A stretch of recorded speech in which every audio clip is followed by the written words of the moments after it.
Good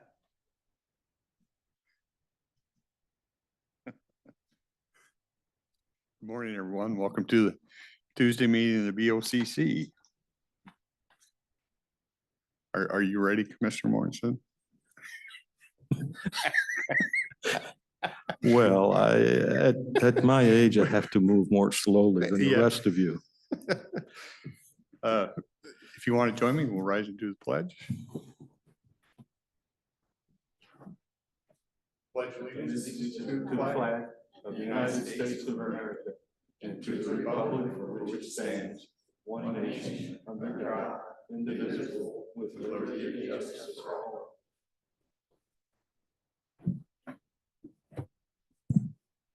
Okay. I'll ask Commissioner Mortensen for review of the minutes. There was ample discussion last week about decisions that the chairman will have to do without us in the future, and we're very sad about that. So anyhow, I did review the minutes of the activities last week, and I moved to approve those minutes. Okay, we have a motion to approve. We have any questions, corrections, anything? Okay, seeing none, call for a vote. Those in favor? Aye. Aye. Also vote aye. Thank you. I'll run down consent agenda.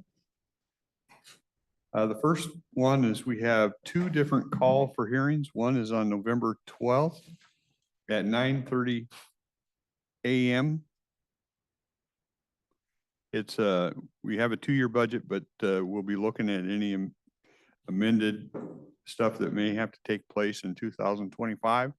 So we're that hearing will be held once again November 12th at 9:30. Also this afternoon, you'll see us kick off 1:30.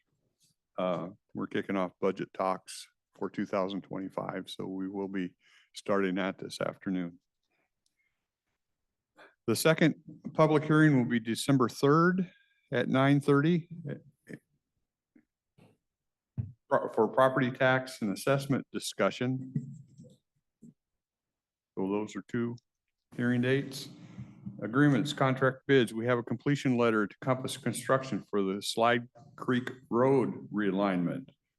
That was completed in June. It was initially bid at $278,900 and change, and it actually came in at $251,480. So, we have an agreement with Department of Enterprise Services funding for the Cowlitz County Hall of Justice. We're doing an audit on the Hall of Justice through a company called Millig. You all know we have some issues over there, and they're going to run through and do some assessments for us. We have a contract amendment with Department of Corrections. It's adding language allowing billing for the last day of an incarcerated individual stay.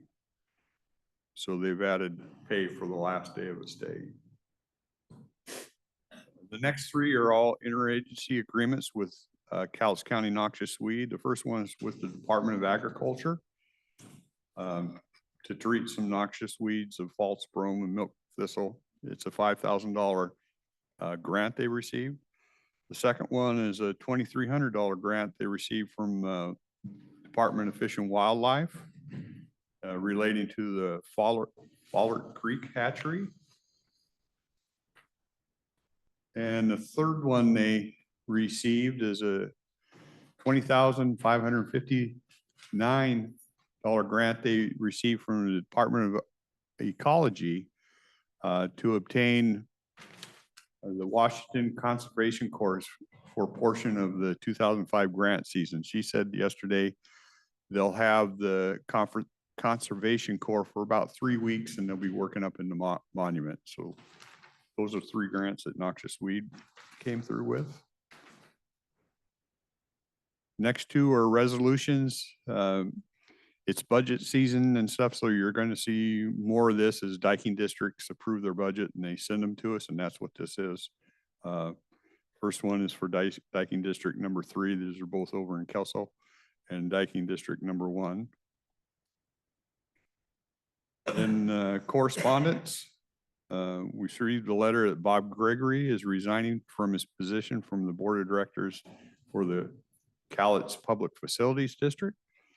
And letters B through I are thank you letters for applying for the Board of Health on folks that did not get accepted. One is Diane Cooper, Jennifer Leach, Margaret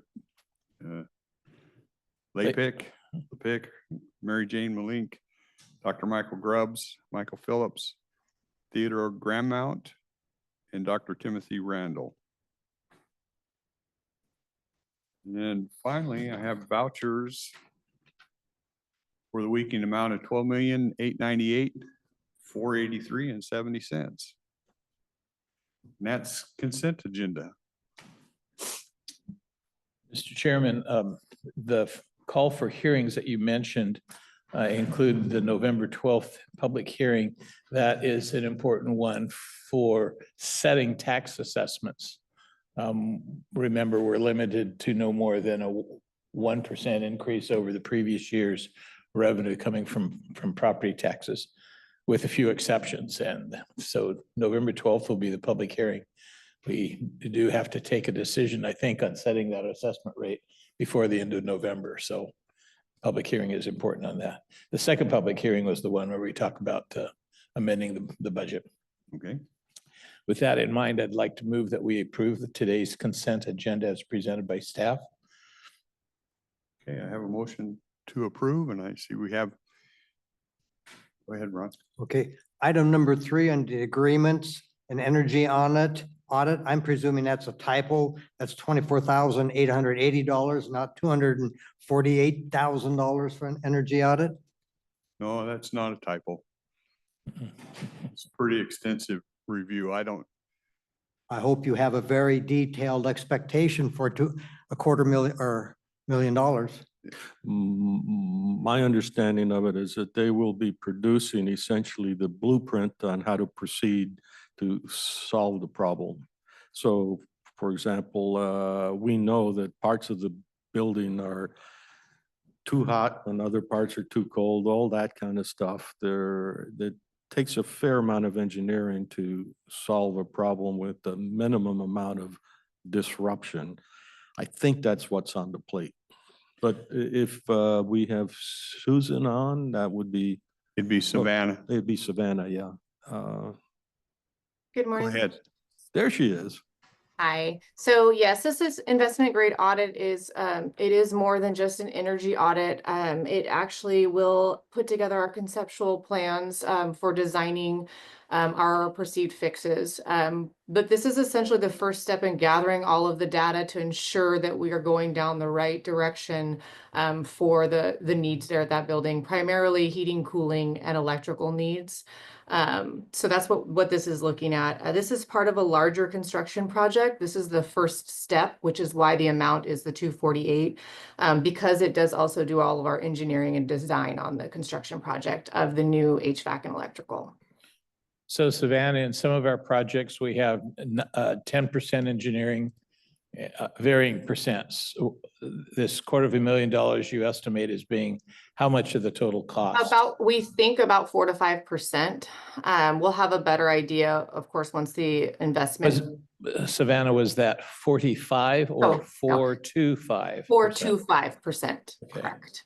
So it's going to be an expensive fix.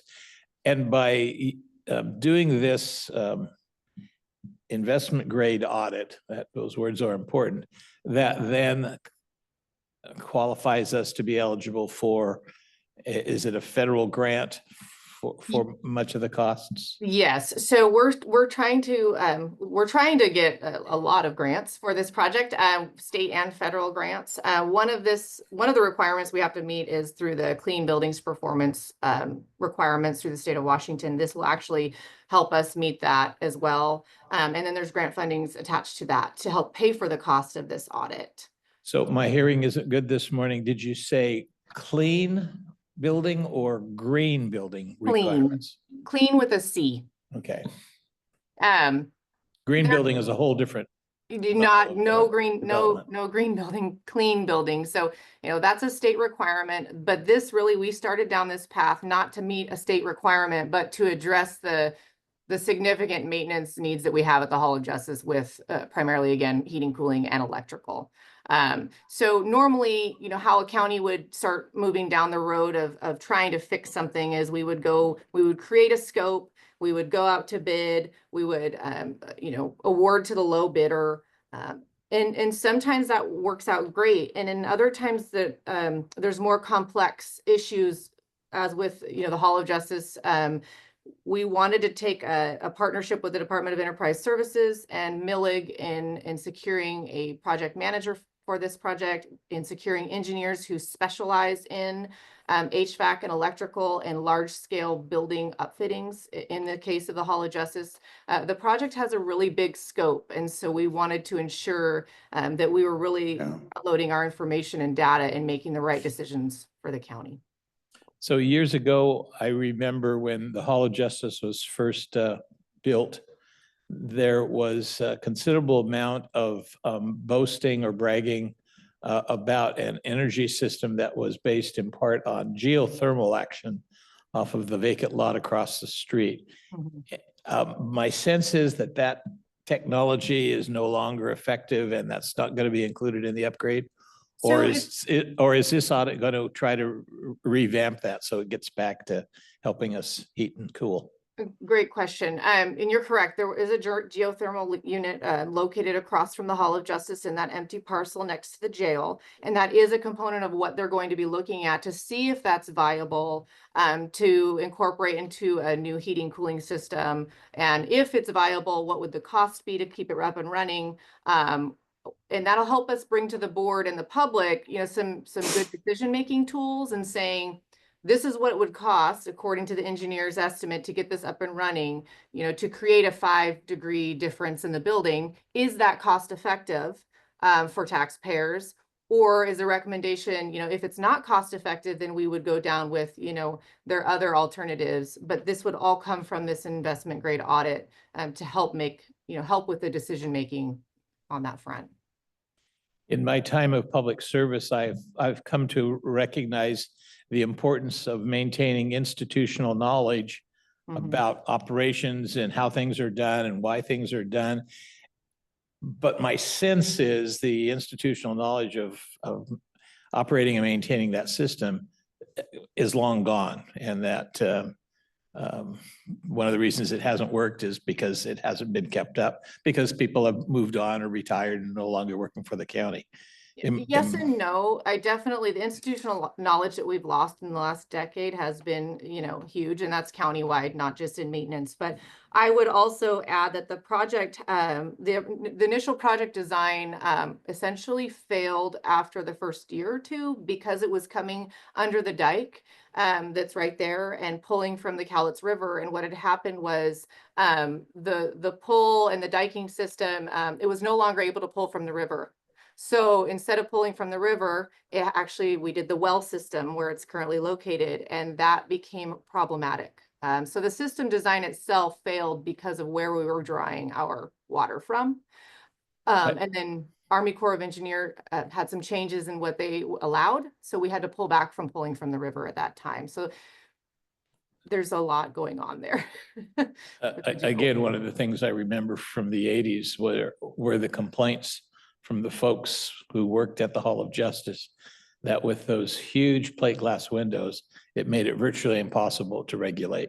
There's just too much heat loss through those windows. That was kind of a design flaw, they said, from the very, very beginning. Yeah, that is actually one item that's on our to-do list in this proposal as well, is to look at of course, the heat loss of what types of materials are being used in that building. Thank you. Appreciate that. So I appreciate your comment on institutional knowledge.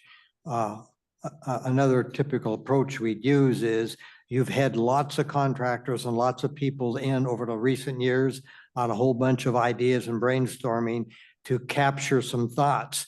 I'm hoping that you've captured that information to give and to incorporate it with this consultant, because we don't want to start from ground zero. You should have one whale of a lot of information all ready to lay on this consultant without creating new minefields and new ways to spend money. And again, when you're going to spend $250,000 on just a consultant report, what's your outlay and where's the county going to get the $250 million for the repairs? So whole bunch of issues on there. In terms of the capture, it was, I don't know, maybe 3 or 4 years ago, one of Mike Moss's initiatives with our support was essentially to capture the knowledge base in actual documents. Because prior to that, you're right, there's no accountability. So I think we're on the right track there. The other thing, there are at least two specific issues about the geothermal project. Back about maybe the late 70s or so, there's a big project off Hawaii called OTEC, Ocean Thermal Energy Conversion. And that's the same idea as we're going to go in, because off Hawaii, it gets deep really fast. And so the idea was to draw the 4 degrees Celsius water from depth and bring it up for cooling. Well, have you ever heard of that being in operation? Of course not. There's just a lot of problems, and I could talk about them, but I'm just very pessimistic that what was done back then spent $750K or more at a time that it should not have been spent, because there wasn't reasonable technical understanding. And that's a challenge we often have. The experts will sell you whatever it is you need that they tell you need.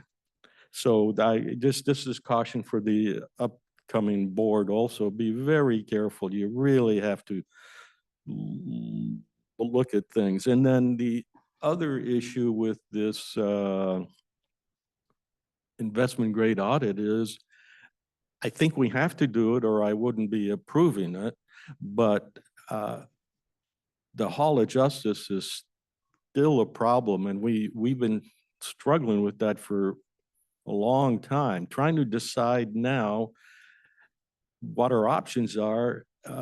This will help us decide, but can you imagine, this doesn't change the form factor or the allocation of the spaces in the Hall of Justice. We still have courtrooms and jury rooms that aren't going to be that useful. And use of space is also in question. This doesn't tackle any of that, and that may be something that drives it in the end. That is to say, drives whether the $250K materializes into a project at the Hall of Justice, because you take the 5% number that you got from Savannah, and that means 20 times, or it's a $5 million project or so, and you don't know what you have at the end. Do you have the building that you really want and can use? Or did you just make a poor allocation more palatable, buying you a little bit of time? I go through all this harangue because that's the kind of questions that we have to deal with. We're going to have to help decide that. And I'm thankful that we have folks in the public works services who really understand this stuff, or at least understand what the trade-offs have to be. I don't know why I'm stuttering so badly today. I guess I want to get out a lot in a short time. Go ahead. Okay, well, this is about another issue. This is on the contracts and business awards from 5 through 7. I'm speaking as a farmer. And I agree, you know, we have to have the noxious weeds taken care of, but we have spent thousands of dollars on what they call tansy ragwort. Could you And- put the microphone just a little bit closer to you? Okay. We have spent thousands of dollars, maybe more, maybe, I don't know, for many, many years. So I have no idea how much it adds up to, but tansy ragwort has been a noxious weed for many years and we've tried to control. How much have we succeeded? I guess what I'm trying to say is I agree to allocate money for this, but I'd like to have some sort of measurement of success that we've taken care of what we're putting money into. Like I say, I'm speaking as a farmer. We go out and clean our fields all the time. And I know that private fields are not taken care of. We should have regulations of some sort so that the people that are affected can have some success. I don't know what the county is, what their success rate is on spraying the roads and such, you know, maybe we could hear a little bit about, you know, what they have accomplished. But honestly, if you look at it, except for the climate, which is really a detriment to that particular plant, they haven't made any inroads taking care of it at all. And it's a real pain, to be honest. It's a real pain. I'd like to have some sort of answer.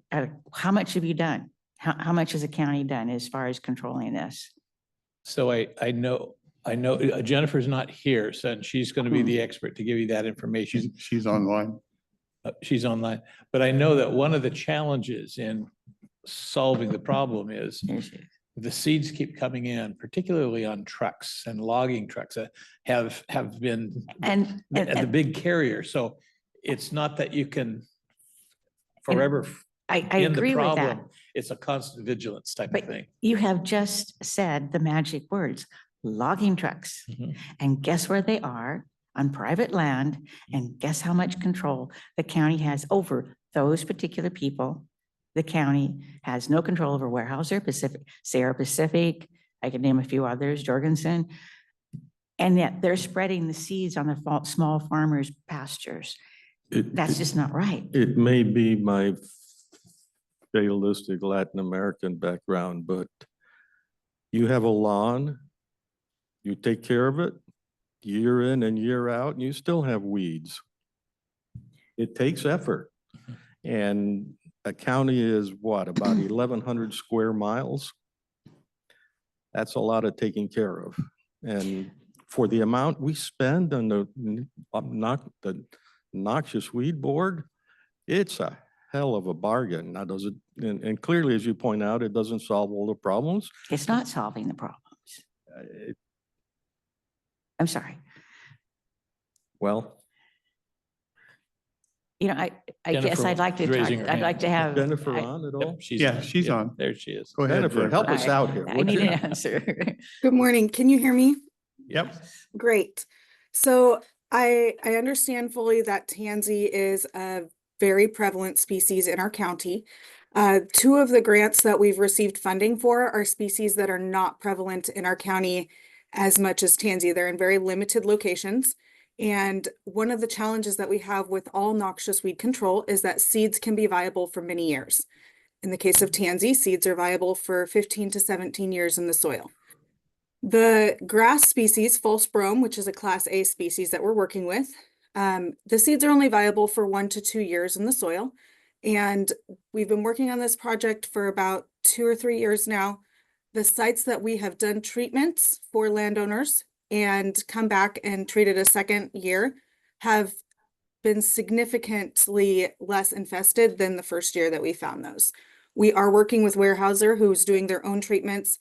Sierra Pacific, the DNR, they're all doing their own treatments for this species, which tends to spread in logging equipment, but also makes it into private lands through animal travel.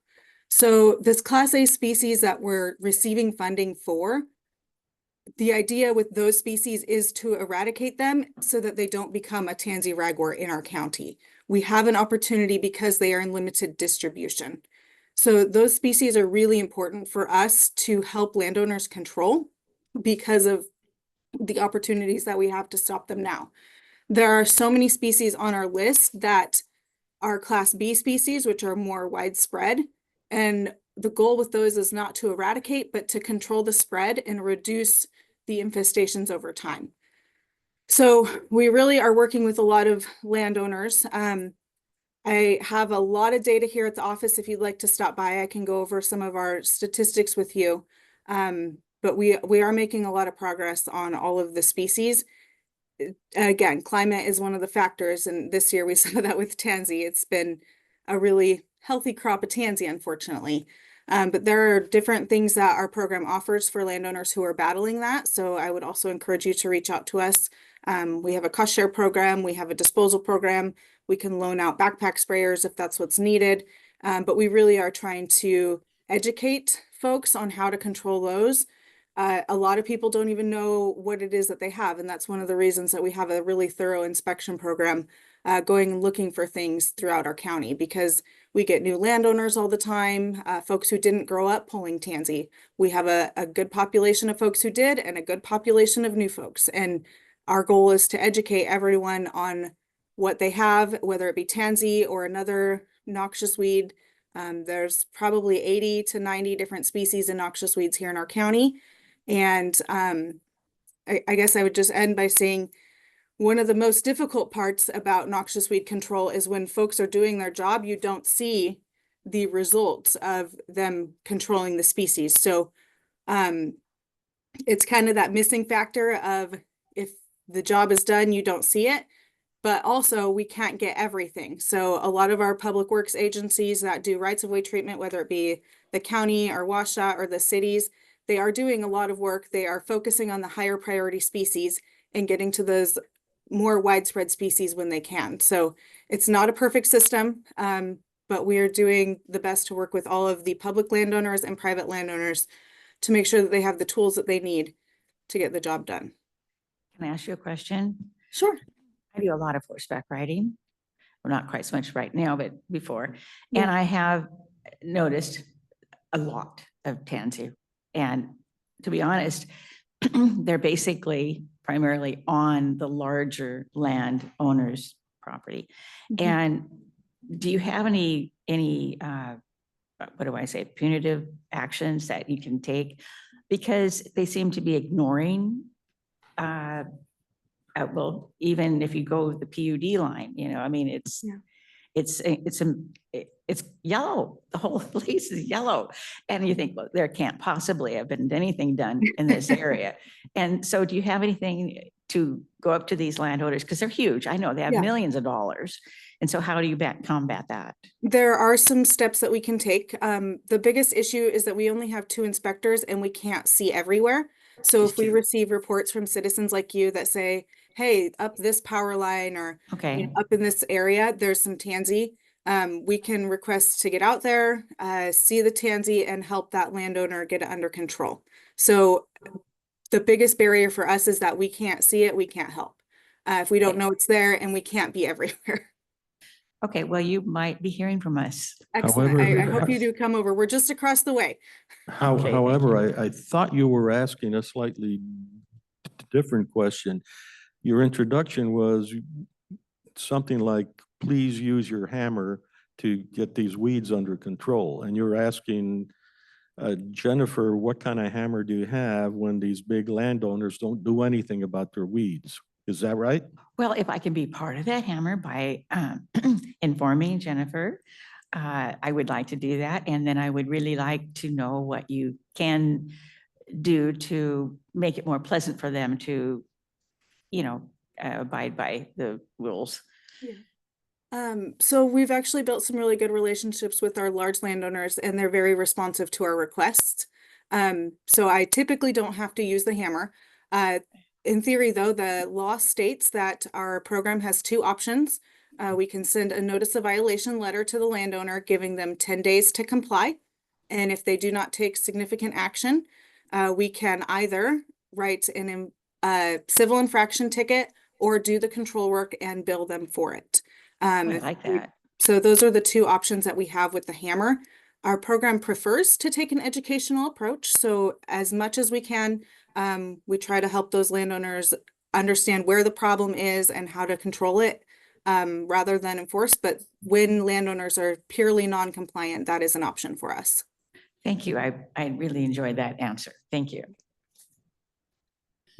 And again, her office is in the annex building, right on the ground floor. So on your way out, just stop by and get her card so you have her phone number and stuff. Thank you. Regarding noxious weeds, I carry a little spray bottle on my four-wheeler when I'm out. It's amazing if you see a tansy come up or a weed come up and you get it right away. An ounce of prevention on those is worth 1,000% trying to chase them down later on. So that's part of the education process. And again, working with Bonneville and the PUDs to keep their spaces clean also. We pay for that. So the expectation. Back on this other one, the 248,000, two items. Number one, if you expect that the cost is going to exceed a certain portion of the value of that building, you've already stepped into a regulation where you've got to bring everything up to current code, seismic, electric, everything else, which ultimately almost defeats the purpose even to start with when you look at that potential cost. And that's why a lot of old buildings are being demolished, because there's no way that they can be brought up to current code anywhere near what their present value is. The second thing is I hope you have good experience with this Millig organization that we're going to invest $250,000 into for a report. If it's any help, the one of their, I think maybe she was a VP, came to speak to us, and I was impressed. I think the lady understood the issues. So that's the best I can do at the moment. Plus they had a track record they could actually show us. So, you know, part of this building, you can probably put on me a little bit, you know, they've kicked this down the road. This Hall of Justice has been a problem for a lot of years. And I come in and I sit on the committee and I said, I don't kick things down the road. We need to figure it out because it's never going to get cheaper. You can kick it down the road, but it's never going to get cheaper. So that was, when I was back in Washington, DC, I talked to, you know, places, how can we start looking at, because federal funds or some kind of help to do something with this building. And so that's where all this kind of bleeds from. This kind of assessment you need to have if you're going to get some funding from USDA or you're going to get some funding from the state or whatever to help with that. So it's part of the process. So if you want to blame anybody, it's probably me, because I said, I'm done kicking, I don't kick. My key point, if you estimate that the total cost is going to exceed tremendously the value of the building when you upgrade seismic or grade, you're wasting all of the money even trying to go after it, because you'll never get there.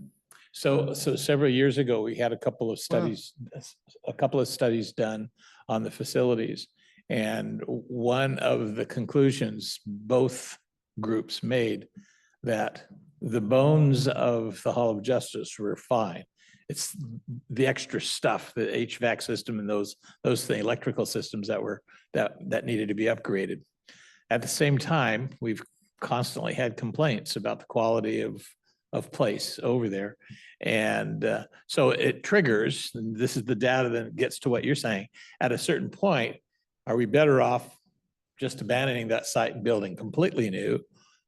And if that is an option, could we do it more effectively, cost effectively from the taxpayer's point of view by arranging for a lease program on a current site? And I know Commissioner Mortensen has been very much interested in finding a new site that might cost us less in the long run.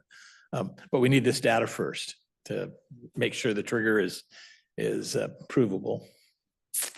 My key point, the bones, we go in there, the bones are good. My bones are good too. But if the cost that you're going to put into by your own rules and regulations gets to a certain value, now you've not got to upgrade the bones. You got to replace the bones to current standards of seismic, electrical, HVAC, everything that totally puts it out of a price range. So that's, you gotta know what the ultimate is, and if it's gonna exceed, you're wasting all money right now, even going after it, because you can't get there.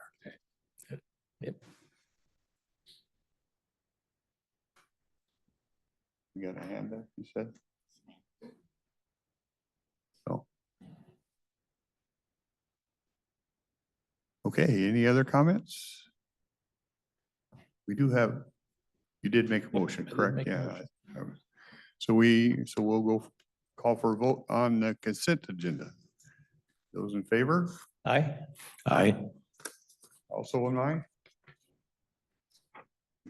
Motion items. Health and Human Services show. Did you say show? Yeah, well, we said yesterday, we saved the best for last, right? So, Oh. Hey, good morning, Gina James, Health and Human Services. We have several items on the agenda today, all related to each other. So item 12 is a contract amendment with the Department of Social and Health Services, the Developmental Disabilities Administration in particular. So they've amended our fiscal year 24 contract and added funding for fiscal year 25. Items 13, 14, 15, and 16 are pass-through contracts with providers that provide the adult employment and day services related to this contract, the state amendment. So we're passing funds down to those providers to provide those services. Item 17 is a portion of the funds we receive in that same contract for child development services. So we're passing those funds down to the Progress Center for the Child Development Services, which is birth to 3 years old. Just a couple items on these contracts. For the child development side, we talked briefly about this yesterday, and I've reached out and we're working with the Progress Center on some of the information that you had asked about in terms of the sort of the most common reasons why children get referred. So we're working on that piece. Okay. For the child development services. Gina, I thought it was interesting. You did have some data for us that Progress Center works with about 340 kids. And 170 of them qualify for this state assistance. Yeah, no, So the rest of them are all funded through private insurance or Mhm. families. Right, so we're not the sole funder of their services, and they will bill insurance when they can and use that source. And this funding is sort of to fill in that gap so folks can still access the services. It is family-based, so if children get referred, they're working with the family when they do their evaluation and working on sort of a plan with the family. The family can choose to participate in, as many or as little as of the activities that are suggested. The bulk of the money, though, goes to LifeWorks, Mhm. right? So I'm assuming they're serving the largest number of individuals with the developmental disabilities, trying to help them with either daycare support or employment support. Right, so we have about 150 adults in our adult employment and day programs. That translates to 163 enrollments. So we have a handful that are enrolled in both employment and the day program at the same time.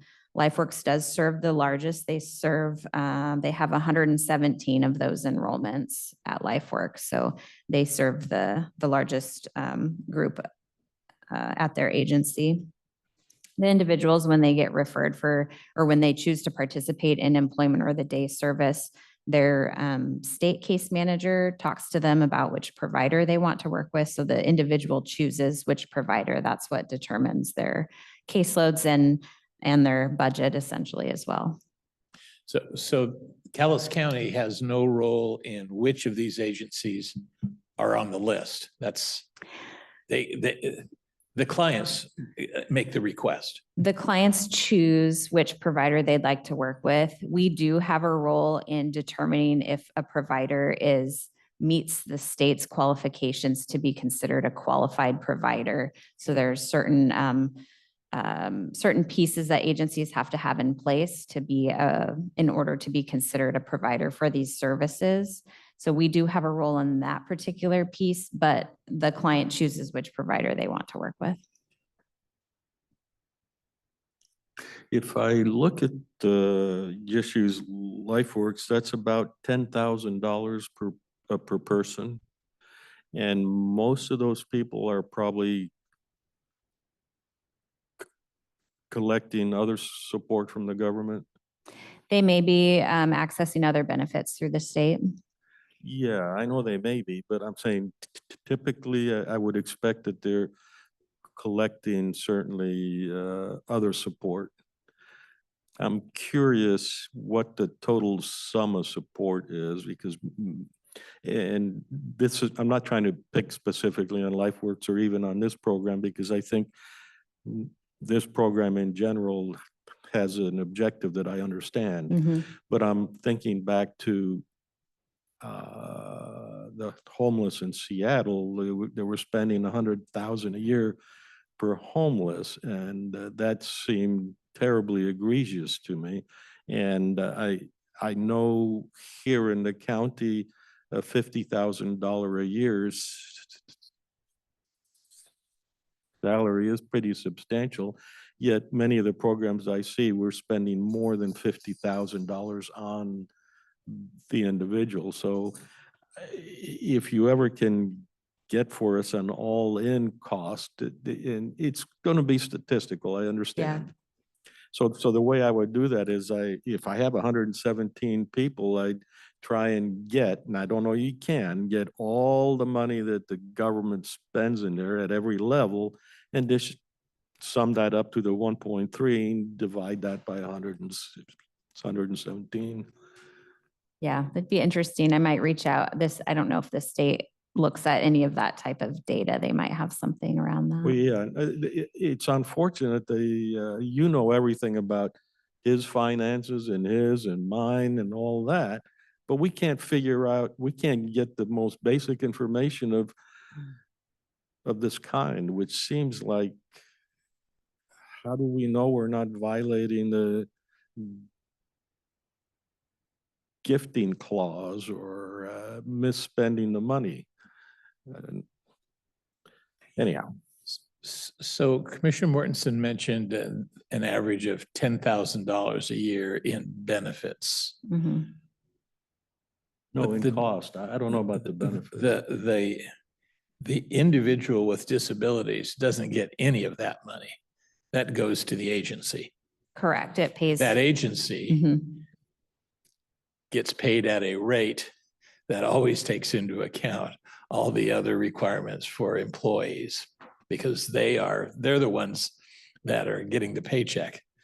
The disabled person is getting a paycheck for whatever job from that employer that their coach and their advocate is working with them on. So, yeah, that $10,000 incorporates annual pay rates, annual pay increases, and it's certainly not minimum wage, but it's certainly, they tend to be more highly paid. Yep, that's accurate. Mhm. However, if their income level goes 1 penny over the minimum amount, they lose all support, right? For benefit, there's a lot of benefit analysis that Yeah. takes place. And one of the things that for the employment program in particular, it's something that is watched closely because we don't want that to discourage individuals from Right. being employed or getting another job or working more hours. And so there's ways to help balance that out. The state's really good at working with us on that.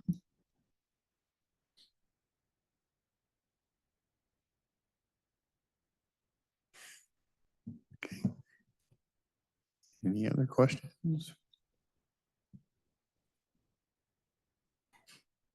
Well, go ahead. No, go ahead. Good morning, Commissioners. Good morning, Gina. Hi. You mentioned that there's qualifications that these programs, the people that are involved in it have to meet in order to receive the funding. Mhm. Do we have any qualifications, if you will, or do we have anything on the back end to make sure that they're accomplishing whatever their objective is after receiving the funds? You know what I mean? Like at the end of the year, do we go back and evaluate those programs and what they're doing? Yeah, so we evaluate the agencies annually, and that's on the quality, on the, to be a qualified provider. So we review all of that annually to make sure that they continue to meet those qualifications to be a provider. We also look at different aspects of the program. So it gets a little bit tricky because when we're working with individuals with a developmental disability, there's a lot that's centered around client choice. And so, you know, if someone chooses to switch jobs, right, then that counts as a job loss. And then we're looking for a new job for, you know, helping someone find a new job. It's an individual choice. You know, you or I might choose to look for different work as well. So when we look at data, we have to really look at what the situations were around that.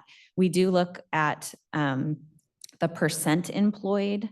And so, you know, each agency and as a whole, we have a number of clients in the employment program. So like we have 67 enrollments in the employment program in particular. Right now, we're at 75% employed, which is the highest actually it's been in a long time, especially through COVID. It was took a big dive for a lot of different reasons. And so we do look at that number of percent employed, but like I said, we're always looking at the situations.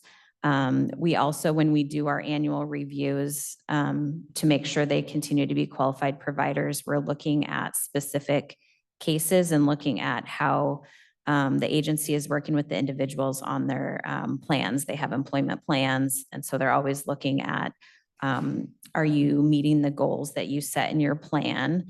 If you didn't, why not? Or how did you readdress it or rework it so that you're making some progress with the individual? So it gets tricky, but yes, we do look at some of those performance measures.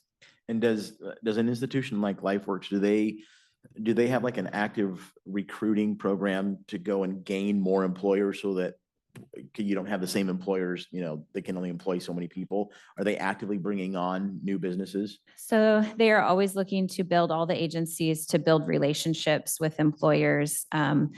Individuals sometimes apply for just, you know, general jobs that are posted that we all would see. Other times businesses customize jobs for individuals based on different skill sets and abilities. So they're always looking for new connections and staying in contact and building those relationships with business owners. Thank you. I think why LifeWorks has gotten to the size it is, it operates Farm Dog Bakery, and a lot of the individuals work through that. Yeah. Mhm. So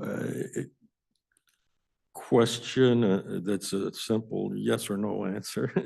Do we return any of the money at the end of whatever the contract time is? We historically have funds that are unspent, yes. Okay. And thank you. as you've noticed, if you did math on the amendment and then the allocations to providers, there's about 680,000 that's unallocated. And we do that each year intentionally. Partly a portion of that does pay for our time, but we also want to be looking at the services throughout the year and how they're provided, and knowing that client hours can go up and down and they may switch agencies throughout the year. So we often keep funds unallocated so that we can account for that throughout the year. Okay, and then, thank you. Mhm. This program should largely be economy independent, shouldn't it? That is to say, I'm either disabled or I'm not, doesn't matter what's happening around me. So I would expect that if we look at the data over the years, we should see pretty much some trend that's independent of the status of the economy. In terms of the individuals participating in these programs? Well, because we return funds, Mhm. typically they're unspent. That tells me that we are satisfying everybody who is disabled. Oh, maybe I'm wrong there. Everybody who is disabled and qualifies today gets attention. And as the economy goes down, the number of disabled don't necessarily go up, Mhm. but the income of the disabled may go down. So I'll take back what I was saying. I apologize. Um,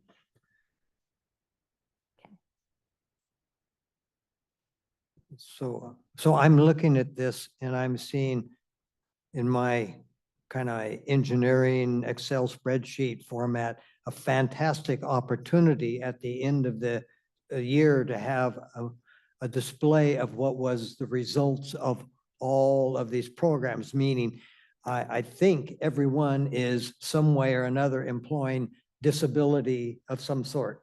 Mhm. So that's the ultimate of all of these. And so that employment has certain requirements to go with it. And then there's certain statistics that can be available. How long was the person employed? What's their history? What was their average wage or whatever? Do we get any of that data? Do the commissioners get any of that data at the end of the year? Is that what was the average pay? What was the average length? How many of these people have been on these programs working continuously, one or another for a period of time? This is almost $2 million worth of employing disabled or disabilities, correct? Yeah, we do have some of that information. We don't have a fancy software system to pull reports, so it is a manual check. It doesn't have to be manual. If you set it up with a report that they turned in our magnificent computers these days, you move it without names or anything into a spreadsheet that just gives averages and information data. But you got to set the program up with the matrix and the expectation in the first place. Yeah, we The do. contract. Yeah, we do have some of that information, and we have I don't want presented. some, I want it all in a good format. If I was sitting up there, I'd be demanding it. Sure, yeah. I'm happy to pull that together for what we have for last year. We have presented in the past some of that information for the commissioners. We can pull that together again. At this point, people listening might think that we draw conclusions only based on the dollar amount. This kind of program has an intangible. You do good for the society if somebody has a job, because it gives us individually a purpose. And so it's not like we get down to the line and say, well, we would lose $1 an hour, so we're not going to do it. No, that's not. But you really must understand where things go so that you can address whatever the salient problem is. And if you don't have any metrics, you don't know what the salient problem is. And year after year, if you get it started, you see, I'm making a little bit of progress, or I'm employing these amount of people, spending our county money and doing this good. And we're getting better at it, or that's dropped off for some reason. Why? So that you have a basis for asking sound, good questions. So maybe it's time for a motion.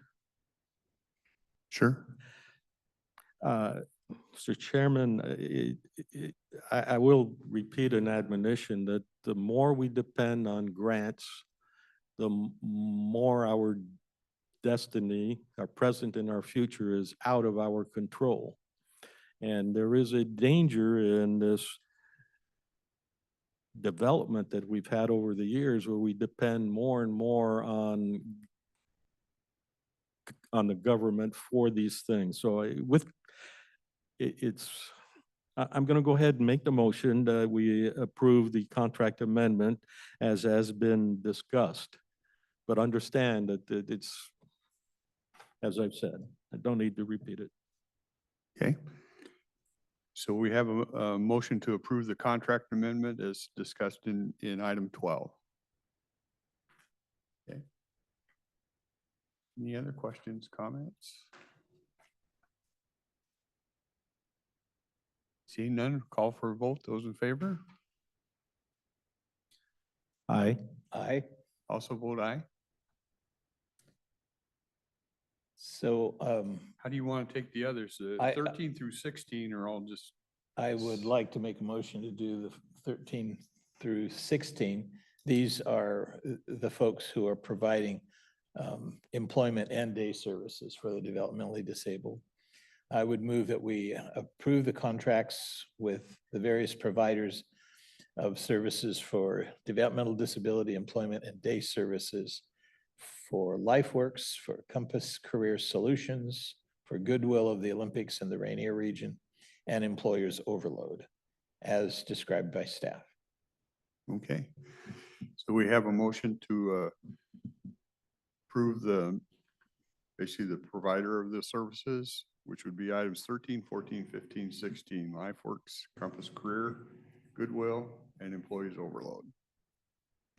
Questions, comments?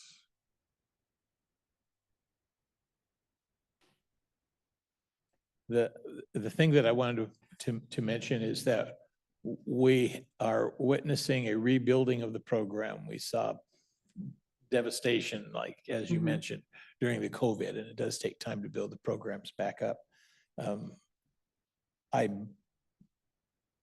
It seems to me we've added a couple of providers since pre-COVID years, which is good. And I think we've also lost some providers that have gone out of business or, Mhm. and might have changed. So we do monitor those things. And I do remember that we have had presentations from both the providers of the services as well as employers who have come in and given examples.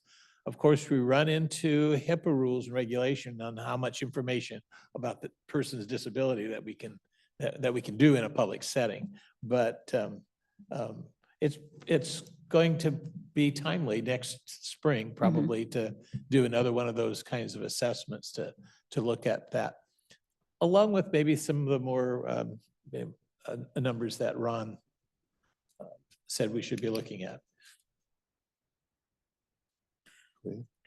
I just wanted to make the comment that I appreciate the fine line that you gentlemen are walking, because you do have to be accountable for the funds and the way that they're spent to the taxpayer. But there are programs, and I think this is one of them. The people that are participating in it and the providers that I don't want to say we have a responsibility, but I think it's to the betterment of our community when we get involved in those types of programs. And as Commissioner Mortensen said, that we help that individual gain some self-worth. I had the opportunity years ago to work with LifeWorks, and we had a Special Olympics with our youth group at church. And we had it at the park right there at the soccer fields next to Kaiser.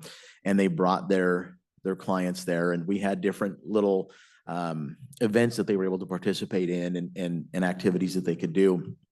And from that, I know from that event specifically that there were youth that were involved in helping those people that worked with that were clients of LifeWorks, that got involved in that field, and that their hearts were touched such that they wanted to make a difference within the handicapped and disabled community. So I think that there are things that we should invest in that have intangible benefits that we may not be able to measure. The things that we can measure, I think, are important that we do, but making a difference in people's lives, whether they're disabled or not, is a responsibility that I feel that we all have as citizens. And so you guys walking the line that you walk, having to make the decisions that you do, I appreciate it. And I'm thankful that you make the comments that you make about being fiscally responsible and making sure that we're not reliant upon grants all the time, because that is a dead end road. But giving people the opportunity to be involved in these types of programs will also help expand those, hopefully in the future, to where there's going to be less grant money needed as those programs grow and expand, as you said, Commissioner Dahl, about the bakery. So I think we do have a responsibility to delve into worthy causes that make a difference within our community. And as long as we have metrics to determine and measure those differences, I think they're worthwhile. Yeah. I wouldn't really disagree with anything you said. I think and I totally agree with Ron. I think you need the metrics because anytime you're dealing with public money, and I do agree that this has some public good to it. I've Mhm. been blessed to see a young man grow up and take part of this, and I know what kind of, difference it makes for him. So I believe that, but it's just not at any cost, right? You still have to walk that fiscal line. Yep. So I also want to remind folks that Goodwill also provides jobs as well as the coaching. So both LifeWorks and Goodwill are employers as well as providing services. Although I struggle with Goodwill a little bit. So just to maybe press a little bit, not that it's really necessary. The Olympics were in France and so were the Paralympics. And I actually got to see, I spent some time on TV. I know I spent too much time on TV, but the Paralympics were really very interesting. Watching people swim when they have no arms is rather interesting, and you've got to doff your hat, and you know that Yeah. lifts all of us. Wheelchair basketball, I didn't think that was possible, but it is. It's something. I encourage people to take a look at that. And there is an event here locally in the spring that's been happening the past couple of years, a track meet that's put on where individuals with disabilities are invited to participate in a track meet. So they get to try different events and do different things. And so that's a pretty neat event to have locally.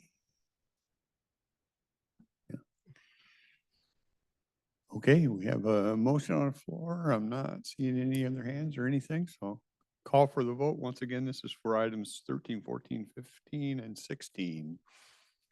Those in favor? Aye. Aye. Also vote aye. Item 17.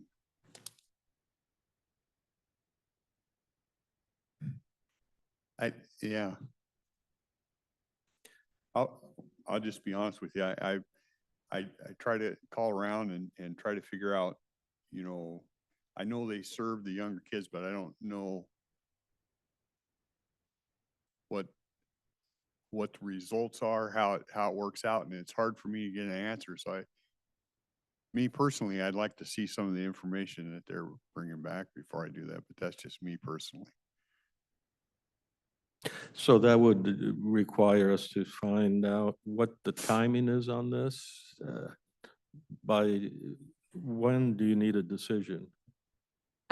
So there, as I mentioned earlier, the agency has a couple different funding sources that they use. So this fund source would not be able to be billed until a contract is approved. So they may be able to utilize other sources of funds in the meantime.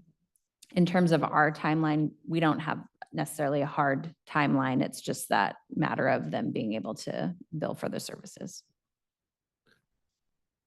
Do you have a sense for how much,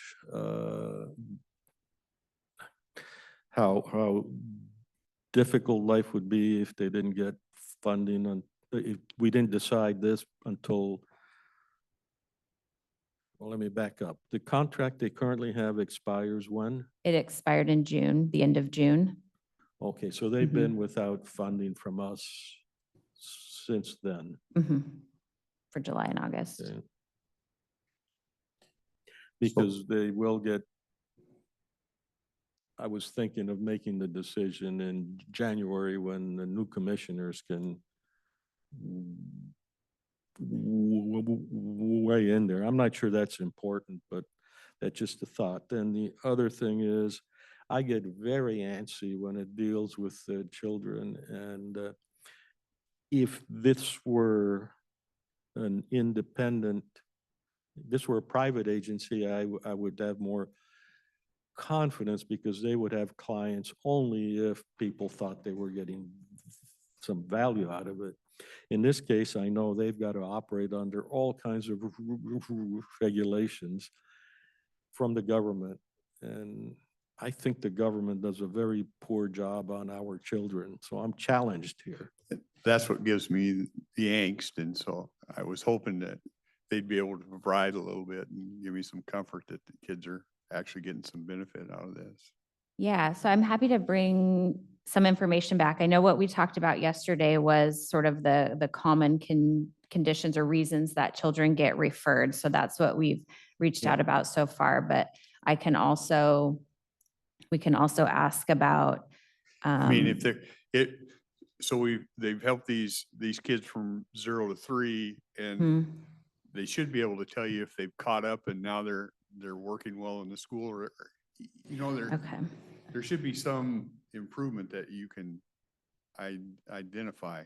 I 'Cause can't, I hate to say it, but I, like Commissioner Mortensen, the government's got their hands in there and I see the things that they tell people they're supposed to teach and some of it actually makes me ill. I can answer that question. If you like. My son and daughter-in-law have adopted babies that, It would really help me if you okay, made that sure were that, thank you. affected by their birth mother's drug usage, okay? And they were sent to the Progress Center. And I can verify that these people, they do an tremendously great job of monitoring the effect that the drugs have had on the baby. They give them nutritional value, information, they give them medication if they need it. And we right now have more drug babies than what we really know about. And they take them in and try to get them to be normal. It's a long process. Sometimes it doesn't work, but they do a tremendous job. And this is the most important years of their life from birth. If you don't get them at this point in time, a person is what they are at 5 years of age. So between birth and 3, it's very, very important.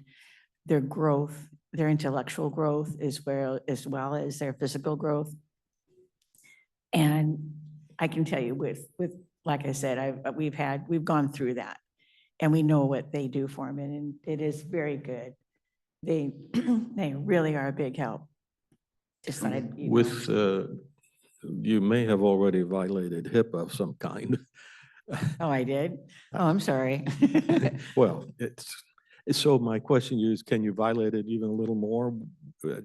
Telling me a little bit about the sort of high-level nature of the issue, and then can you tell me, was this under, did your relatives, did they pay? Or was this I something? believe there was some monetary, I don't know if this insurance or whatever they paid, but I do know that the little boy that they have, his skull was actually shoved in and they have a special helmet. It is now perfectly round. His intelligence is great. He's still a drug affected. And that's the sad part. There's only so much you can do with some of the situations. However, what they did for him and at the very beginning, because when Todd and Tammy got them, he was basically a lump of coal, just nothing. I mean, he didn't move, it was just nothing. And they gave him physical therapy guidelines and what to do with him and how to feed him.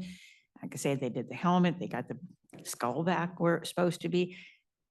I really honestly think that they're wonderful. So how much, it seems like a lot of what, I'm trying to figure out how to present the question. A lot of what I hear is something that certainly many of us would just go to the internet and just say, what's the recommended procedure for this and that? And so the question is, they're educating the mom and dad? Yes. And that's a one-shot thing, or is this like? No, they went several months and, well, actually, first 2 years, I think, of both of the children's lives, until they got to a point where they felt that they were okay and they didn't have to monitor their actions and their growth anymore. Like I said, that the little boy had at first no growth. I mean, he was affected. And they said, okay, this is what is normal with the drug usage. This is how, with the parents, this is how you handle this. So the parent knows what. I mean, when you get a drug-affected baby, you don't know, I mean, you've not had a drug-affected baby. You don't know what's normal for them to go through. And so they're doing these different things that it just, you know, your alarm system goes crazy because this is not what a normal child does. You go in there and they go, okay, well, you're going to experience this and this. And so when you do experience it, you're going, okay, this is what I was told and this is what I do for it. And this is what I can do. You know, I mean, like when he was born, like I said, the whole side of his head was shoved in. Okay, well, that happens. So I had the little helmet and it blossomed just perfect. But at first, you know, I would have been just horrified, you know, like, what do you do? But they handle these things and they tell the parents how to handle them. And I think the education part is well worth it because, like I said, not only do they treat the child, but they educate the parent on how to treat the child. They just don't go, okay, you're done. They educate them so that they can go on with the child and they know what's going to come ahead. So you mentioned the birth mother had drug usage Yes. problem. Is that the mother they're working with, or is No. it the adopted parent? No, She's not, it's not a drug therapy for her. no, It's it's a not. parenting training for For the the adopted adopted parents, parents. Okay. right, because that would be the long term. Yep. And, Well, this is all very consistent with virtually all the information that I've ever heard about for Progress Center.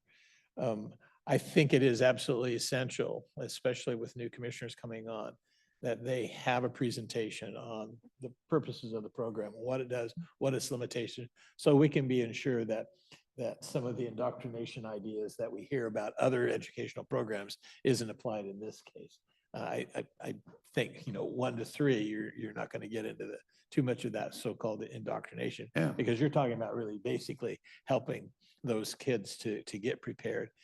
And then letting us know again, the long-term effects. How are they able to take advantage of the programs in the public schools? I mean, they all become part of the special ed program with IEPs and a whole separate program of parallel education with assistance as well as attending regular classes. So, we've had that in the past, but it's been a while. So I think it's only fair to remind commissioners, to educate the commissioners on the programs. Again, I don't have a problem with making the motion to go ahead and approve the contract, provided that we do have that education follow-up particularly with the new commissioners. But So this contract is a cancelable contract, right? All our contracts should always say it with some 90-day clause or something. Yes. Okay. So the new commissioners would then have an opportunity to say, we didn't like what we saw. Okay. Do you want to turn that into a motion, Commissioner Weber? sure, is that okay? Okay. Yeah. I would make the motion to approve the contract with Progress Center to provide funding for the delivery of child developmental services to children from birth to 3 years of age, as described by staff. Okay. So we have a motion on the floor. Any other questions or comments? And with the assurance of staff that they will go forward with an educational program early Yeah, next I year. totally agree. We've had workshops with others and I find them very helpful and I think whoever sits in these seats come January would be helpful for them. Sure, So I would absolutely. Yeah. strongly encourage that too. Yep. Hey, see no others. We'll call for a vote. Those in favor? Aye. Aye. Also vote aye. Thank you, Gina. Okay, thank you. Because we've talked about some of this today, it brought up, I just wanted to clarify something, and I heard it. They're having these series of debates, and they had a debate last Wednesday, and one of the questions was around why did the county give away 800,000? Why did they send 800,000 or something back to the state? And it was on a program that runs through HHS. And so I thought I would explain that a little bit. We will get funds from the state, and they will say, and you can correct me if I say anything wrong here. In this particular one, they will say, you can use this for, let's say, A, B, and C. If you fulfill all A, B, and C by the end of the year and you have funds that are left over, then it has to come back to us and gets put back in the reallocation for next year. It's not that we send it back. It's that it's part of the contract that it goes back. And on this particular one, we had not spent very much. And I think close to 800,000 went back. And I can recall Commissioner Mortensen asking Mhm. Gina to look in, what are other counties doing? Or is there something we're missing? So I just found the question kind of misleading, like we're just shipping money back because we don't want to spend it. And that's totally not the case. We spent it per the guidelines, and then we sent back what we didn't spend per the guidelines. So there's a couple comments. That does happen with a lot of our contracts in our department, that we receive X amount of funding and we don't end up spending all of it. So at the end of the year, we reconcile. We either leave some unspent or we send it back to the state. I believe what that 800,000 is in regards to the foundational public health services funding. So that's the funding that we've been talking to the Board of Health for with the priorities. So that particular funding has had increased significantly in the last couple of years. And it's just been a process working with both, the county commissioners and now our new Board of Health to look at what our priority areas are as a county and where we want to direct some of that funding. So we did early on, when we first received the larger sum of funding, had worked with the board and did find some ways to spend some of the funding. Other ideas weren't supported at that time. And so we continue to have these conversations, which did mean that we returned a pretty large sum to the state. But we continue to have the conversations with the Board of Health. And actually should be on the agenda for next week's Board of Health. Is it next week or the week after? Board of Health meeting in September to continue to talk about what the Next county's week, priority areas may be, and if we want to utilize some of that funding to support increased efforts in certain health areas. I don't think anybody on the Board of Health wants to just spend it to spend it. I think they wanted to do something. Right. I mean, that think, was the gist I got. yeah, this has been a long, thoughtful process. Yeah. Yeah, implicitly, I was at a meeting where that came up, and yeah, it's implicitly the job of the commissioners isn't to spend money. It's basically to help solve problems that are real, not self-inflicted problems. And in doing so, it may seem easy that, well, you just give money and money will solve problems. There's plenty of evidence money doesn't solve problems. It facilitates some solutions of some kinds, but it can be very much a negative factor. Lots of people have been destroyed by a lot of money. And we don't want to be an instrument of that. And anyhow, that's all I wanted to interrupt about. So I'm wondering, would it be fair to say that best efforts are made to take advantage of those monies that are available to us, and occasionally we just don't spend it all? I mean, it's just that easy. And that's fair. Yeah. Yeah, and a nice thing about this is I like to trust people. I'd like to be trusted. Arn, here's a chunk of money. Your job is to provide a safety net, not a convenience net. And I like that I get extra dollars available because they trust our judgment. That's a good thing. If we return it, clearly it's trust placed adequately, at least. And it's really not that uncommon in a lot of the programs that we just talked about some here. If you see the total that they're going to send us, what we're spending doesn't add up, right? We just had that conversation.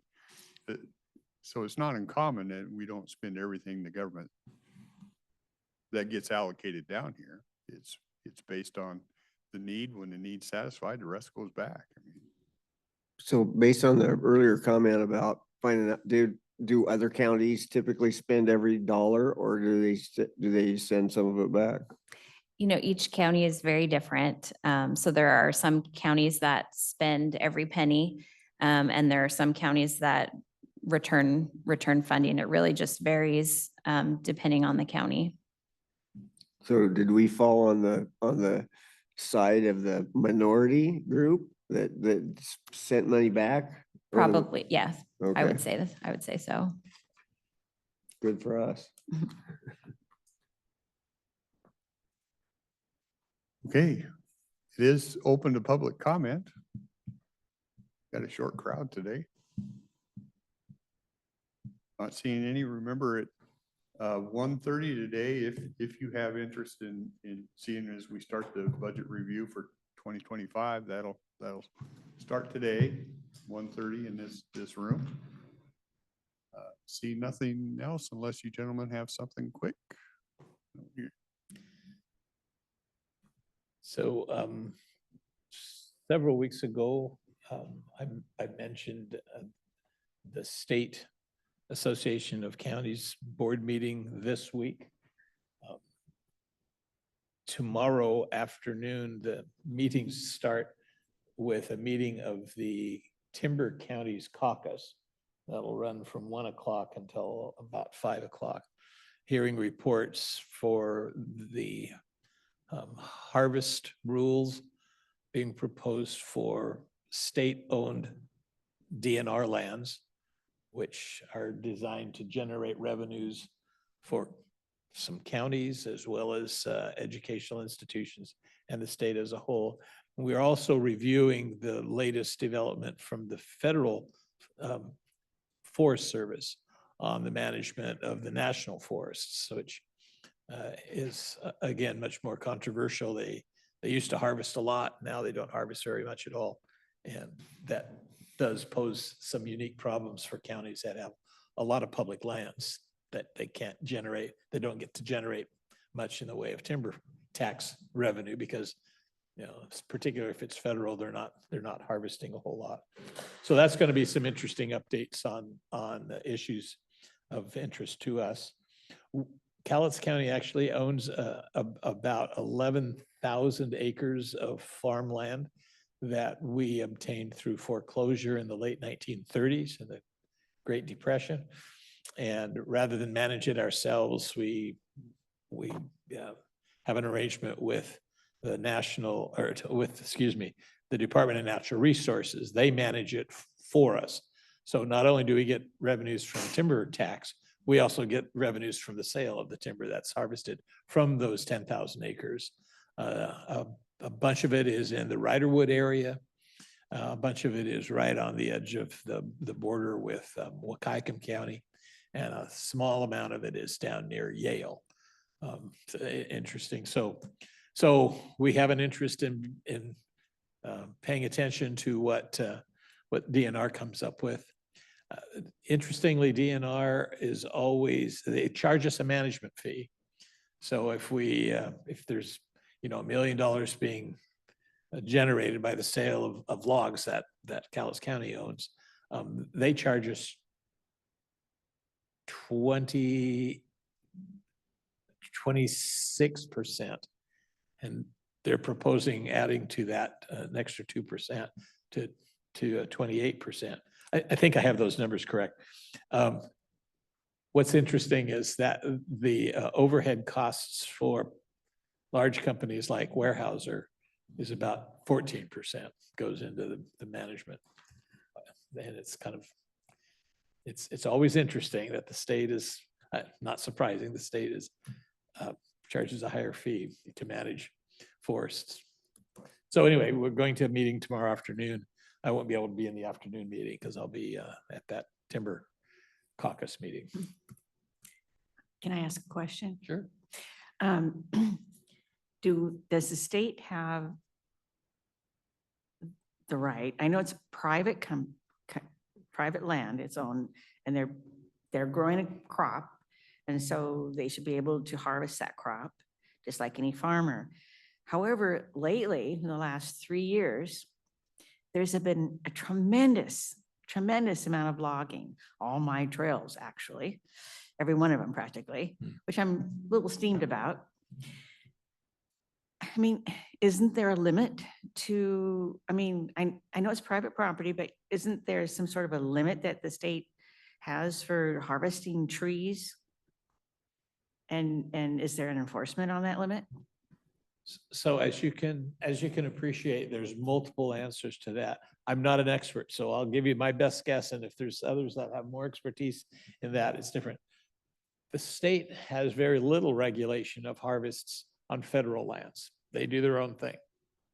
So they have to follow environmental rules and regulations, On just like federal. everybody has to.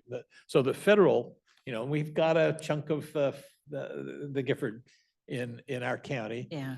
And a big chunk of that is inside a national monument. So there's no harvesting going on. Of course, it's also an active volcano, so that makes it a little bit difficult.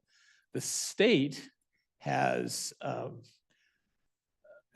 another big, I think between the feds and the state, there's about a third of Cowlitz County that's publicly owned.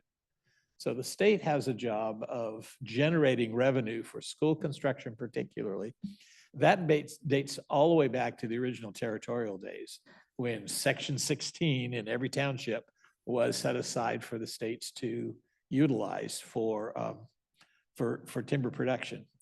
So all of the state acreage has a harvest and management plan. So they anticipate when the forests are mature.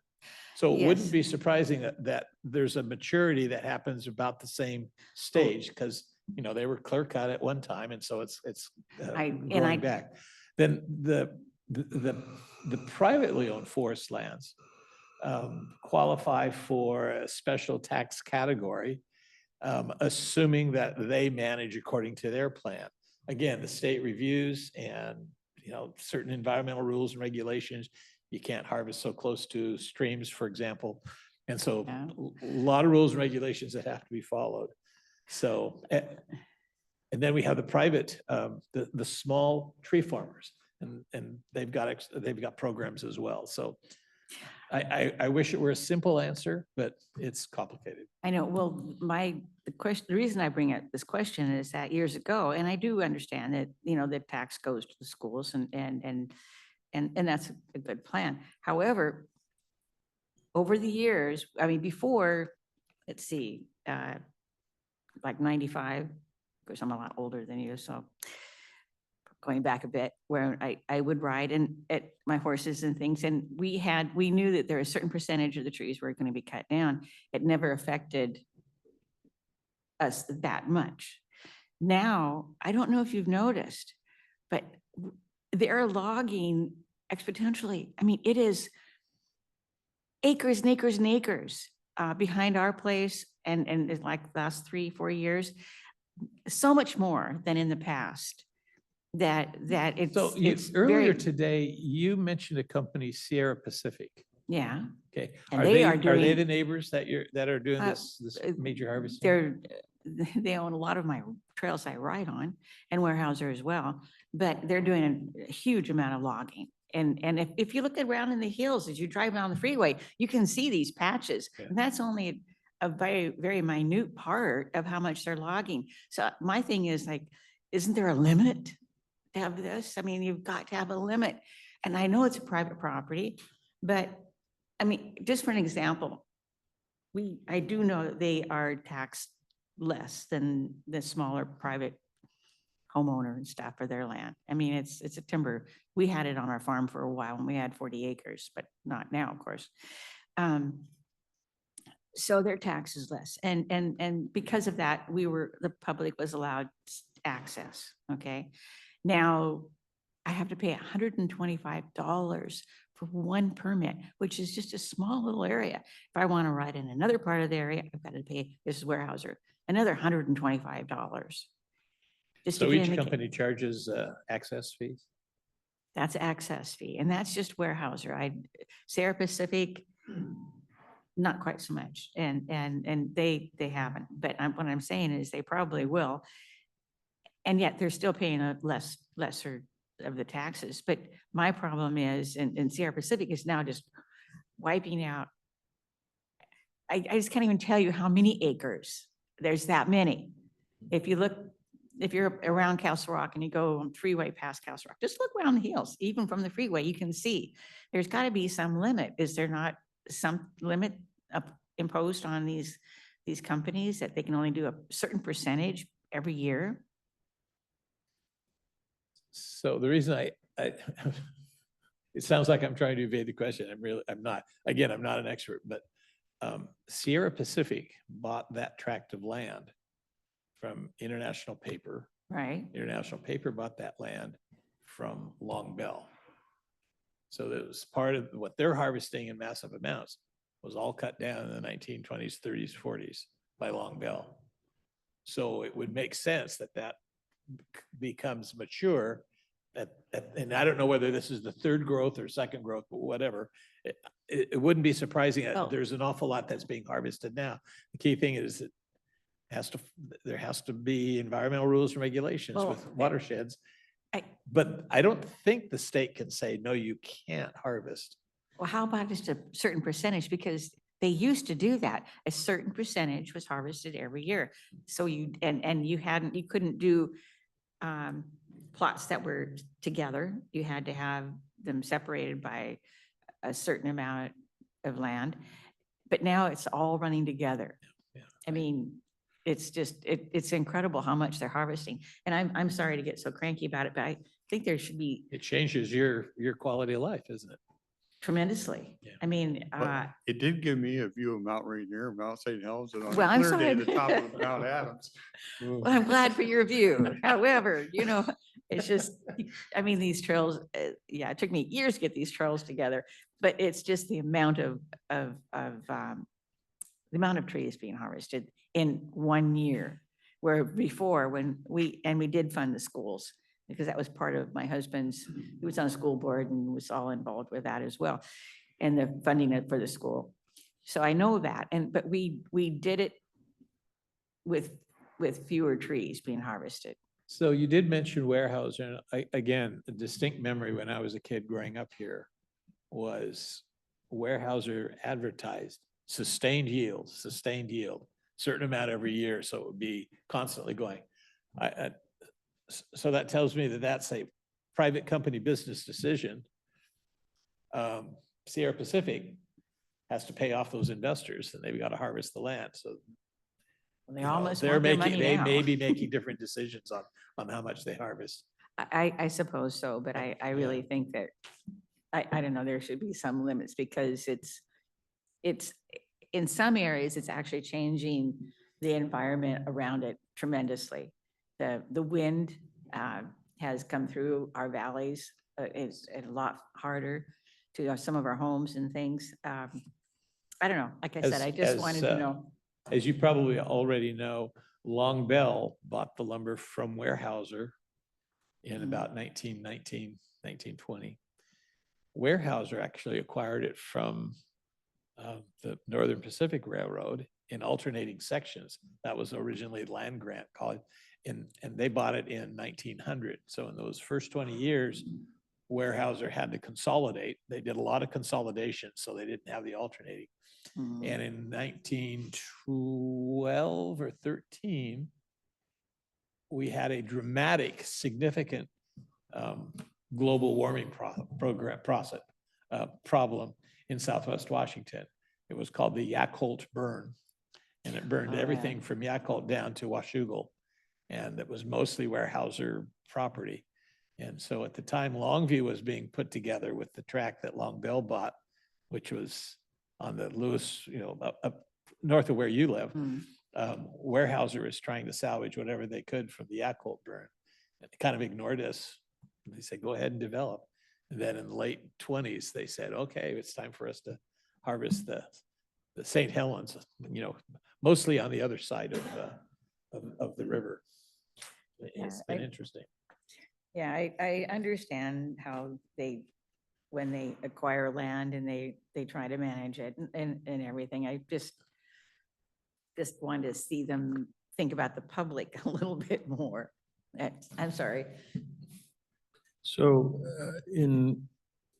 as more pertinent, you will not be at the meeting Tomorrow, Wednesday. Tomorrow. Okay.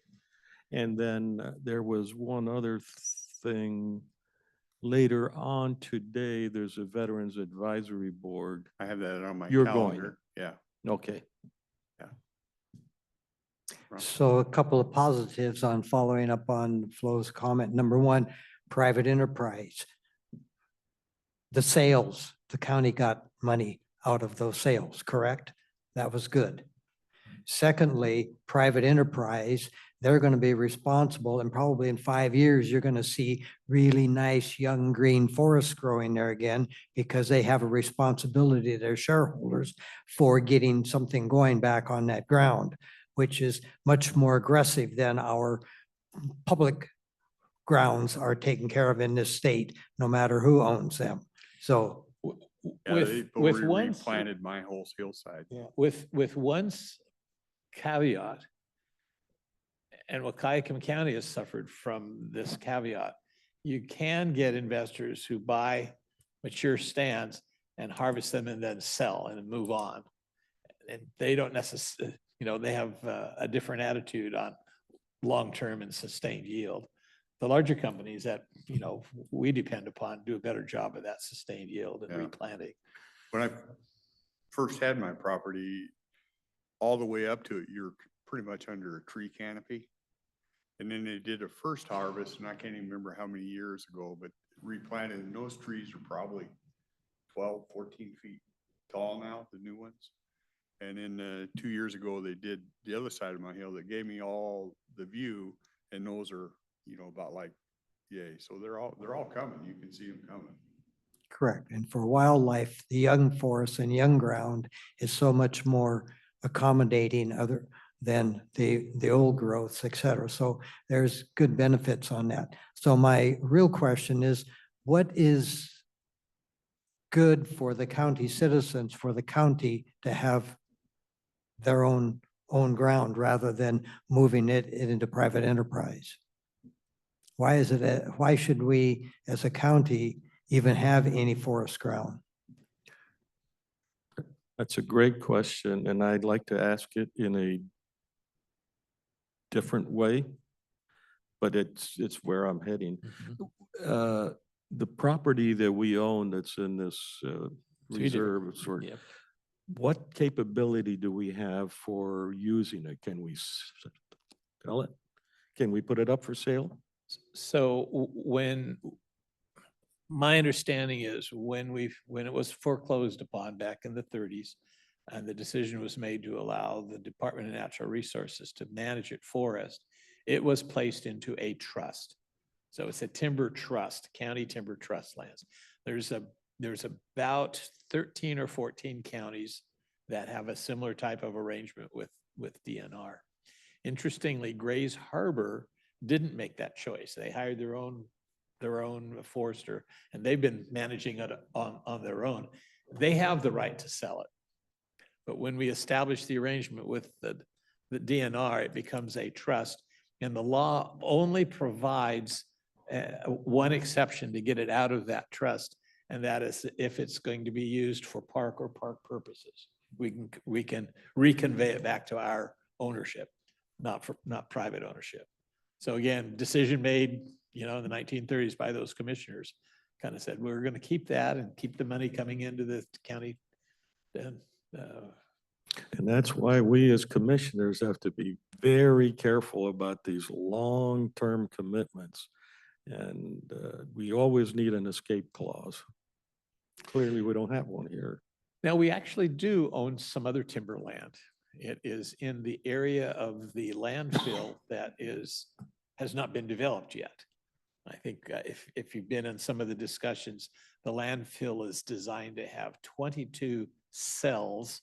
It's big chunks of land that they put the garbage in.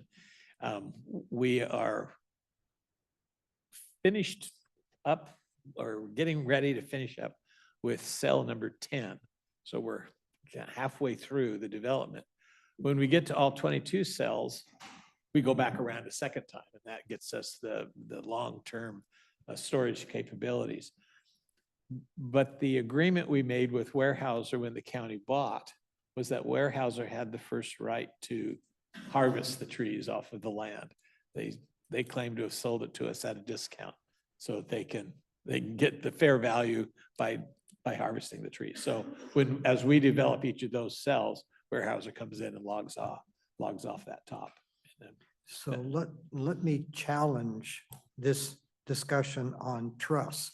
Family enterprises and estates have trusts because they're trying to shield themselves from taxes or reduce their taxes. Okay, that's private and that's et cetera. When you say we, it's we that own this property. You are our caretaker of this property with the DNR. So I don't believe that this trust has validity in representing the common estate of all of us and the good of Cowlitz County citizens. So I challenge the perspective in a legalistic perspective that I don't see founding or base in that discussion. I'm just wanting you to question that. there is a specific state law that sets up these trusts that the legal trust that the DNR has. In our lawfare state right now, we see only the laws being enforced when somebody wants something. Laws can be changed.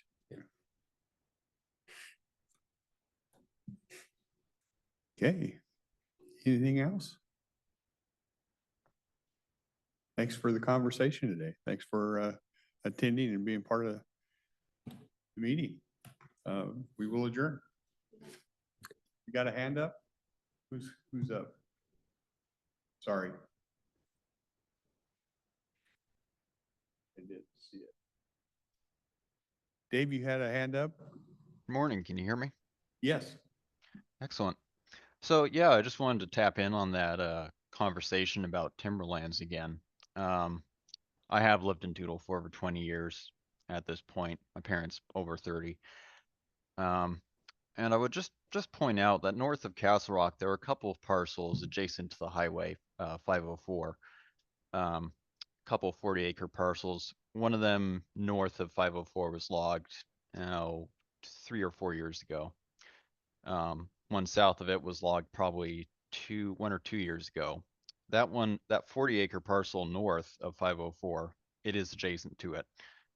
I noticed at one point when I was back down in Toutle, I work in Olympia today. That parcel had been subdivided and was now up for sale on our Remax for smaller lots. So in cases like that, it's not a given that Sierra Pacific or Weyerhaeuser will simply replant the land. If the real estate value exists, they may just subdivide it into single family home lots, never replant it, and just let it be graded over into either a dust bowl that doesn't sell, assuming the housing market crashes, or it'll be sold into a subdivision. In which case, now we got to talk about things like traffic load on Spirit Lake Highway 504.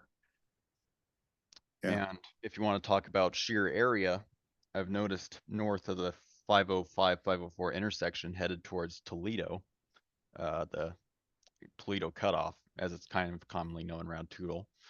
If you drive just north of that and around a few bends, you'll be able to look up into the hills, and there's another parcel that was logged, I think just a couple months ago.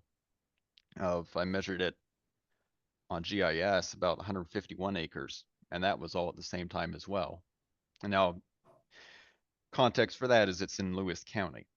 And of course, this isn't the Lewis County Board of Commissioners, but the point still stands that acreages of this area are being logged all at once. It's now a blank hillside. It looks like I'm in Northern Europe or something. Scotland, maybe. And it's Except- being converted from timberland use for residential use, right?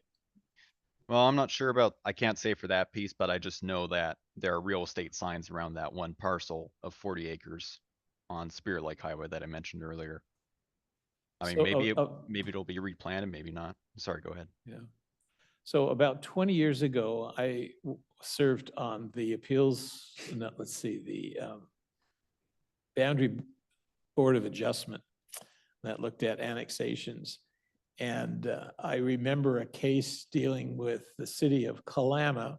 Several interests were petitioning to annex. And one of the landowners petitioning the city to be annexed happened to be the Department of Natural Resources. And they owned a bunch of land on both sides of China Garden Road, east of Castle Rock, or of Kalama. And those parcels west of China Garden Road, they wanted to annex in because it was close to the urban area, and they saw that as a better use of the land financially. So DNR has property that is kind of in competition with the private entities. They can buy and sell. It's not in one of these limited use trusts. So I think there's probably 6 different categories of trusts that DNR has to manage. And then they have other lands, and they're trying to make money in all sorts of different ways. And they will swap lands for a whole bunch of different purposes, and trying to make as much money, minus 28% or 26% for various taxpayer groups. So it is interesting. Yeah, timberland conversion is a real challenge. More so Yeah. up in the Puget Sound area than it is down here, of course. But it's going to continue to Well, attract changes. changes. In that area, I am kind of concerned for the Tootle Lake area. I mean, Spirit Lake Highway obviously hasn't changed for a very long time. It's still a 2-lane highway. And with Silver Shores and other subdivisions, I believe there are new houses going in all the time in Tootle. More than often, they're on sub-acre lots. And well, I'm concerned for the area, not only because of traffic, but also when these forests are removed, contrary to the point earlier made that old growth land was less beneficial. Old growth land is full of, well, obviously old growth or second growth. And these mature trees, they shade the ground. To put it simply, they prevent the runoff that you might see in freshly clear-cut areas. They provide habitat for creatures because, I mean, why would a deer nest in a field? That's just asking for trouble. And furthermore, when they're left alone, these trees, they do die eventually, and that's true. But when they're left alone in the woods, they just act as food for other creatures, species, plants. I mean, to leave old growth alone is to have a working forest. And when it's logged, aside from, well, those slash piles that you see being burned that, well, I've lived here for 20 years, they turn the whole valley smoggy for a few days. And I can't imagine that in a good light in any context. It's not pleasant. After that slash is burned and those small trees are planted maybe a few months down the road, all that debris from those leftover logging slash stumps, fauna on the ground, none of that can survive now without that canopy overhead. or at least the vast majority of it, which is also speaks to an invasive species problem, where suddenly you've changed the nature of that land that has just been logged into something that'll support now a plant that will enjoy open air exposure, such as Scotch broom. Happens all the time here. And not to mention the amount of carbon that's also emitted from these plants, seeing such a dramatic change in environment into the air for years to come, because these trees don't grow overnight, obviously. So really, the more old growth we preserve, the more we preserve working forests. Forests haven't existed for millions of years just to be cut down. I mean, they've provided sustenance to every form of life on Earth for as long as they've been here. Thank you. Okay. Go ahead, Steve. Well, I'm just wondering, one, I guess I'm wondering why the DNR needs 26 or maybe 28% versus other large landowners that I think you said was 14%. But the other thing is, if they have 6 different trusts that they carry lands in, can they move lands in and out of these different trusts at will? Can they sell from buy and sell in certain trusts, but others they can't? And if they can shift lands, a plot of land from one trust to another just so they can sell it, is that a thing? What I've observed from attending these committee meetings is that the process, they do have flexibility to transfer lands, but it's incredibly complex because they have to be careful about the value, because their main sort of allegiance is to maintain revenue from the trusts. So if they can get better revenue in a different plot of land, they can move that around. But they don't like to do that. I mean, they like to manage the trusts. Who sets the value of the land? Independent appraisers. And it is a pretty detailed process, which But they do set the value of the land? they keep track. They keep track of the value. Well, the value is going to be based on, ultimately, on the sales when they do log. Okay, so they control what land is in what trust, and they can move it from trust to trust, and they also control the value of the land. That seems a bit convenient. So It's not that easy. I think they really have to have an independent appraiser. So it's like, we went through all kinds of efforts when we transferred some property over to Longview for the hotel. And we couldn't just set our own value, even when we are, I think that's okay, the land of the Port of Longview. I understand what you're saying, Arn, but you're not DNR.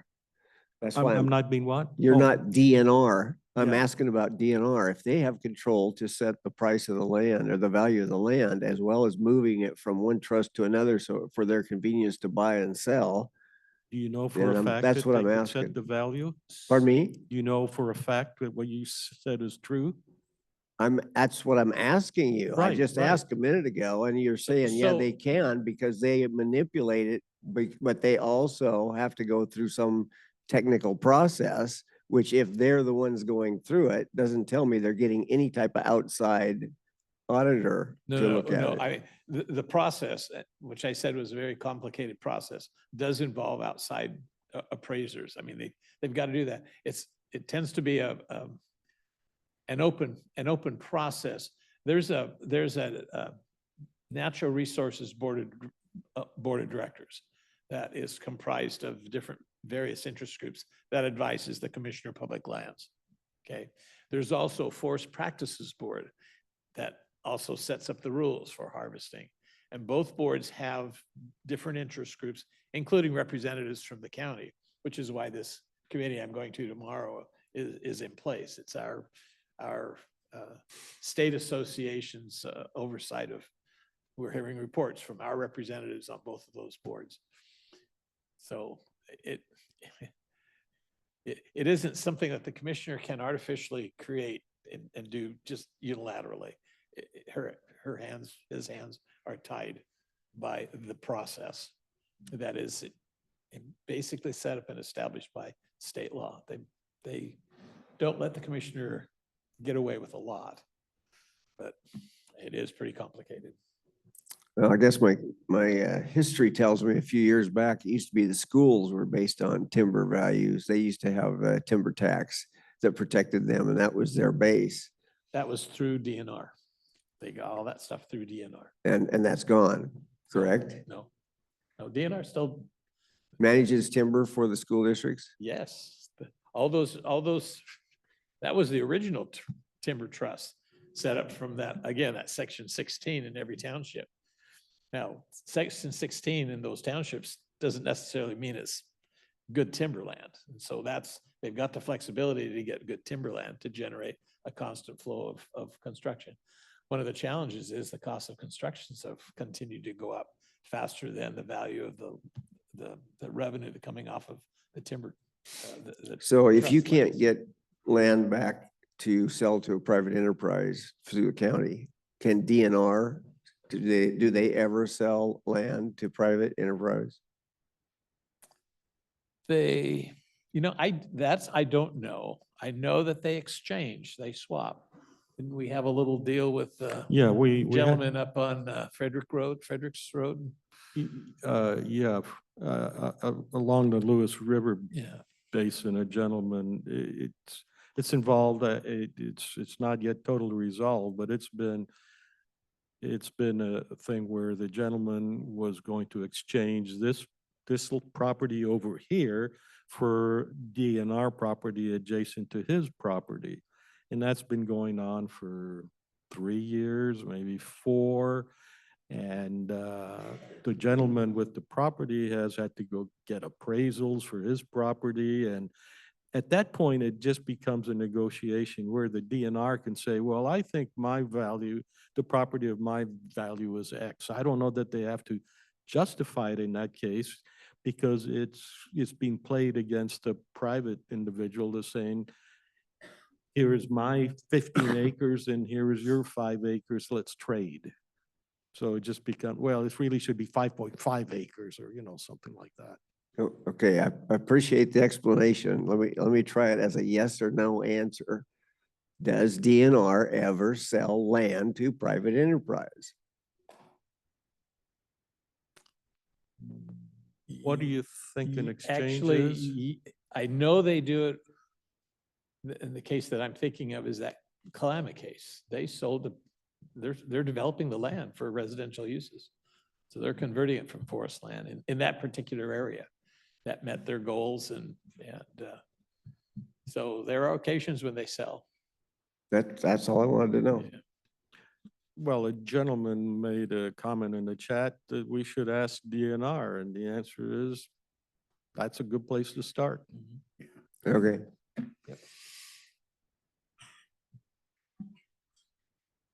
Thank you. Okay, All right. Thanks. okay. You see any other hands or anything? No? It's only, Dennis, got you your have hand your up. hand up? Do I? I shouldn't. I think it was Dennis. Was it me? It was you. Oh. A random touch. Sorry. Okay. We'll do this again. We will adjourn. Thank you. Thanks.